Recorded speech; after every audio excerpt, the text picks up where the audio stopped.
আসসালামু আলাইকুম বন্ধুরা, কেমন আছে সবাই? তো আজকে কিন্তু অনেক পুরনো একটা হাটে ঘুরতে আসছি। তো এটা কিন্তু একদম নদীর পাড়েই, আর এটা অনেক জাঁকজমক একটা হাট ছিল। একসময় অনেক বেশি মানুষ এখানে আসতো আর অনেক জিনিসপত্র পাওয়া যেত। এলাকার সমস্ত মানুষ কিন্তু এখানে হাট বাজার কেনাকাটা সব কিছুই করতে আসতো।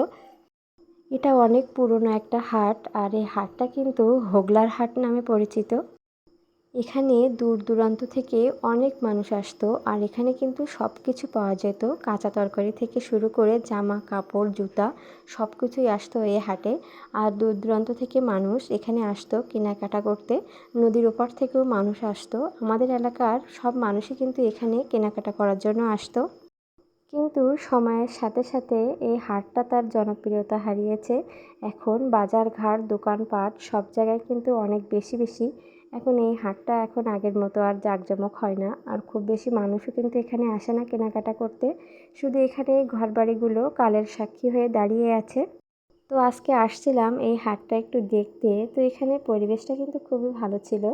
তো এর পাশে কিন্তু একটা নদী, আর এই নদীর সৌন্দর্যও কিন্তু অনেক ভালো। নদীর ওপার থেকে সমস্ত মানুষ কিন্তু এখানে আসতো, আর আমাদের উপজেলার এটাই হচ্ছে সবথেকে বড় হাট ছিল।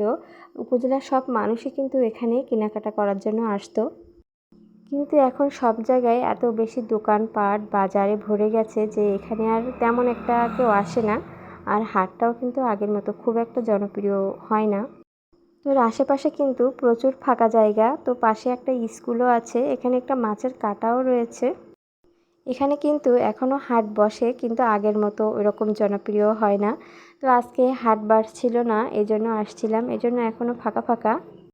তো এই ঘরগুলোতে কিন্তু দোকানপাট বসে। এখন কাঁচা তরকারি মাছ বিভিন্ন ধরনের জিনিস এখানে আসে এখনও বিক্রি করার জন্য। তো এই হাটটার গল্প অনেক শুনেছি, তো গল্প শুনে কিন্তু এখানে আসার খুব ইচ্ছা ছিল যে দেখতে যাব আসলে কেমন পুরানো হাট। সবাই এই হাটের গল্প খুব বেশি গল্প করে আর কি। তো আজকে কিন্তু এখানে আসলাম দেখতে, তো ভালোই লাগলো আসলে। সেই পুরনো ঘর বাড়ি সেই জায়গা সেইভাবেই আছে, কিন্তু হারিয়েছে তার জনপ্রিয়তা। তো মাঝে মাঝে কিন্তু এমন পুরনো নামকরা জায়গায় আসলে খুব বেশি ভালো লাগে। আর আশেপাশে কিন্তু সবই সুন্দরবনের গাছ, যেহেতু পাশেই নদী। আর এটা হচ্ছে লোনা পানির নদী, এই জন্য এখানে গাছপালাটাও অনেক বেশি কম। চারপাশে ফাঁকা জায়গা, জনবসতিও কম এখানে অনেকটাই।